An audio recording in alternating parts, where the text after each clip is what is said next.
Sage Wanderer here, coming at you from my van down by the river. Why am I speaking like Beauregard? Because today I'm talking about my friends from West Virginia. And this is how they talked. At least this is how I remember them talking. Like Beauregard. Sorry, it's the only accent I can do worth a flip. Anyway, so welcome to the story of the time I did battle with a python. Dun, dun, dun. So I had these friends from West Virginia. They were kind of cool. It was a couple of brothers. They lived with their mom. They were full-grown men, but they were rent sharing, and they had a 3-bedroom apartment in Arlington, Texas. And they were kind of a fun group, you know. They used to host parties at their house all the time. If you ever watched my confessional series, I've only got 2 videos, but it's going to grow. I got lots of confessing to do. But in it, there's a video called The Coward and the Castle. And that story starts at a party. This party was at these brothers' house. And they used to host us pretty regularly. It was kind of a fun place to hang out. Just a lot of coffee drinking and in the daytime and whiskey drinking at night. And everybody was smoking. That place is always full of smoke.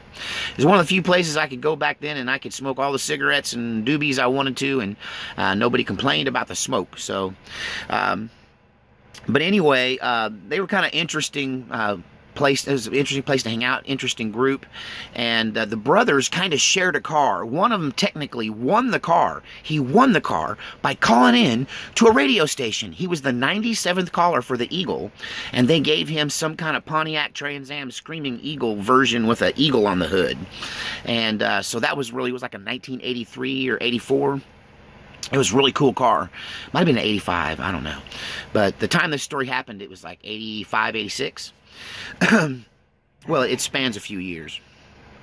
But I was pretty close friends with these brothers, and one time when I came over, there was just the one brother, and he said that his brother and his mom had gone to New Orleans, and that they'd be back in a few days. So they took this trip to New Orleans, and I guess back then when you went to New Orleans, well, you know, there's places you can stop and see gators all along the way.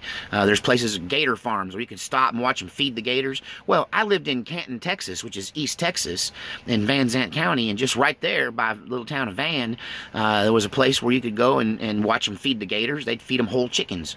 I've been out there quite a few times. It's just across the bridge from where I used to live. So, just across the freeway. But anyway, so, you know, they hit a couple of these gator places along the way, and they come back with a baby alligator. Little tiny guy, you could fit right in your hand right there. It's kind of cool. It's like, wow, that's going to grow up to be a giant alligator. And my first thought is, what are you going to do with them? And my second thought was, this is how they get gators down in the sewers. Is people come home from Florida or New Orleans with these gators that are this big, and they feed them a little bit, and they're like, what am I going to do with them? And they turn them loose in the sewers or flush them down the toilet or something, I guess. But it was just kind of weird. I come over there, and she's got this little baby gator. Oh, I remember her trying to kiss it, and she'd kiss it on its snoot, and it would bite her on the lip. And she'd be like, oh, isn't that cute? You know, it's not quite enough to draw blood because he's just so tiny. They're just creepy little things, man, with dead eyes. I'm not a big reptile fan. So anyway, I come back a little later. Maybe I'm gone for a week or so, and I come back to visit them and hang out. And now the gator's bigger. And now she has to hold it like this. And now you don't let it get up and kiss your face. She has to hold its mouth shut and kiss it if she wants to kiss it. But it's just starting to get creepy now that she's just sitting here watching television, the mom, you know, with this gator in her lap.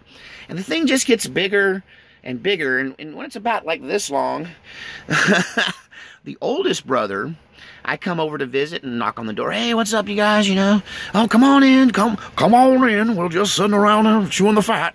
And he's like got bandages on his fingers, on his left hand, and I'm like, why are your 2 fingers bandaged up, man? Did you get him caught in a car door or something? He goes, no, that blankety-blank alligator just about bit my finger off. And the other brother is laughing. Ha, ha, ha, ha. That was a funny. That gator got him good. And I'm just like, wow, that's a little weird. So I come back, you know, next weekend. Knock, knock, knock. Hey, what's up? I come in, and the brother's got the bandages on the left finger, and the same brother has got 2 fingers missing on his right hand.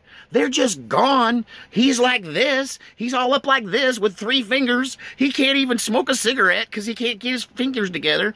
And I'm just like, holy cow, what happened to your hand? He goes, that dadgum gator, I'm sick of that alligator. I'm going to kill that thing when they're not looking. He got to messing with that. I guess that gator didn't like him, and it was getting bigger, and it bit off 2 of his fingers. The whole thing was just starting to get creepy. They were fighting all the time about this alligator. And now to come over and see this thing laying across this woman's lap, and she's holding this big gator. Now this gator's he's like 3 foot long. You know, this is not a little baby you can fit in your pocket no more.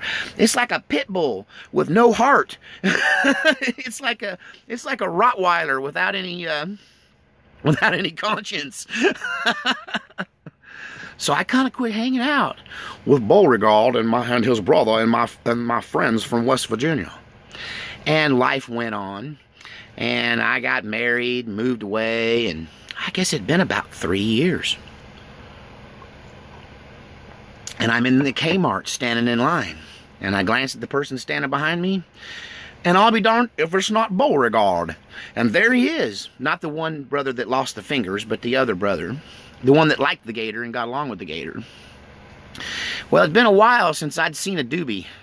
And so this guy was here, and I was like, hey, brother, you seen any of the ganja, man? You got to hook a brother up, you know, fix me up a little bit here.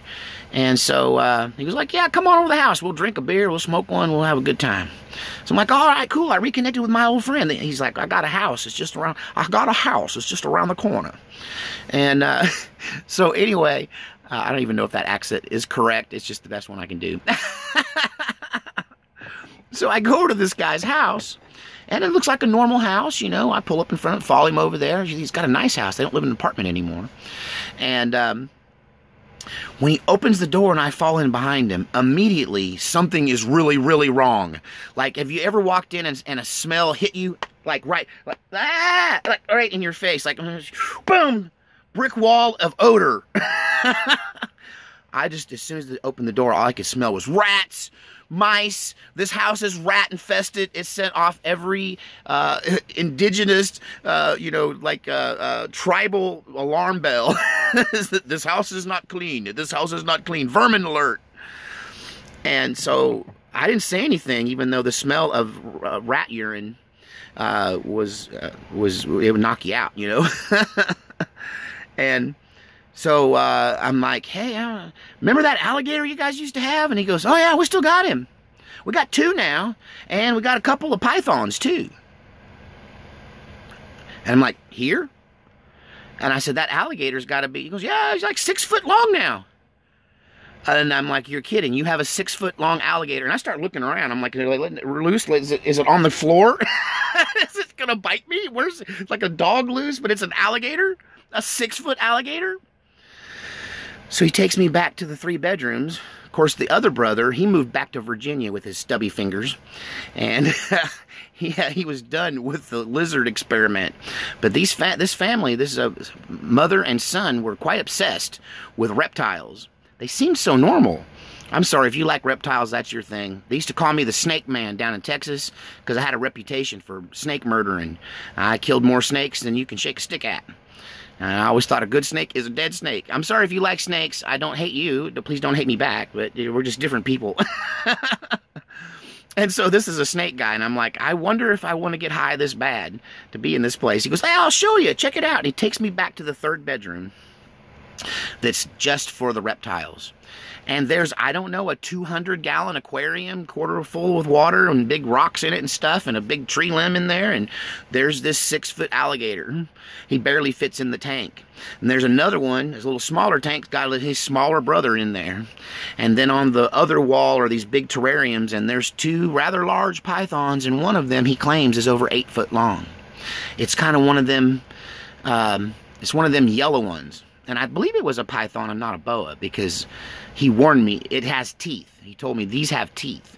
So it was like one of them yellow and white pythons. And he takes this big thing, it was this big around, he wraps it around his neck, and we walk back in the living room. And he's just talking about the snake, and I'm just like, wow, I've never been this close to a giant snake like that. That thing looks like it could swallow you whole. He takes it off his neck, he hands it to me, and he goes, I gotta take a leak. Here, watch my snake. What are you gonna do? I mean, are you going to go, ooh, ick, and are you going to man up and hold the guy's snake? I know this doesn't sound right, but So he's off to the restroom, and I'm holding an 8-foot python. And as he turns to walk away, he says, "Whatever you do, don't let him get behind the refrigerator." And I'm thinking, why was that so specific? All I can think of is this snake must want to get behind the refrigerator. And I'm telling you, the minute that bathroom door clicked shut, that snake leapt out of my arms, hit the ground with a thud, and went slithering straight for the kitchen on a beeline for that refrigerator. Now, come to find out, it was drawn to the warmth of the generator, of the electrical machine that keeps the refrigerator cold on the inside, creates heat on the outside, and they crave that warmth. And so they...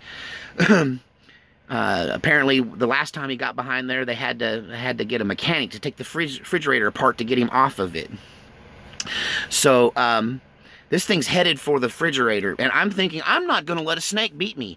My friend said, don't let him get behind the refrigerator, and by golly, he didn't say how, but I'm not going to. I don't know the first thing about snakes. I should have went for the head, get them by the head. Always get a snake by the head. But I was stupid and young, and I don't know a thing about snakes, so I grabbed this big, giant python by the tail.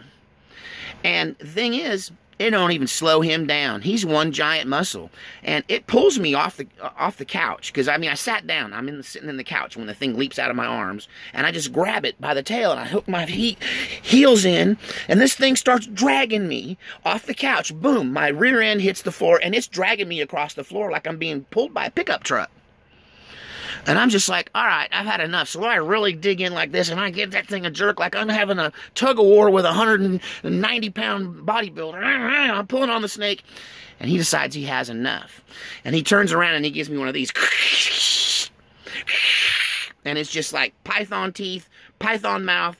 You know, their head's so small, you don't think their mouth can get so freaking big. So when he does that and threatens me and turns around on me, I'm just like, okay, I don't love you I don't love this guy that much. Let him call a mechanic to get the snake out of the refrigerator. I hope you enjoy the refrigerator, Mr. Snake. And I yell, hey, your snake's getting away. And he comes running out. He barely gets him right before he gets his head in behind the refrigerator, and he gets a hold of him. So I smoked the doobie because by then I earned it. By then I needed a break. But I figured that they had the other 2 bedrooms in there were for him, one for him and one for his mom, but apparently he was sleeping on the couch because his bedroom had been turned into the rat room. That's right, that's why this whole place smelled like rats. He had 1,000 rats in there, big white rats, and that's what they fed all of these giant reptiles they had in their seemingly normal house in Arlington, Texas. The Kmart where I met them would later on become Cowboys nightclub, a giant nightclub, which I had many adventures in and performed in, but every time I went back to that Kmart, I couldn't help but think of Beauregard and his snake and his alligators in his apartment. What do you think about that? Some people are snake people, some people aren't. Hey, we all have a natural aversion to reptiles, I think, for a reason.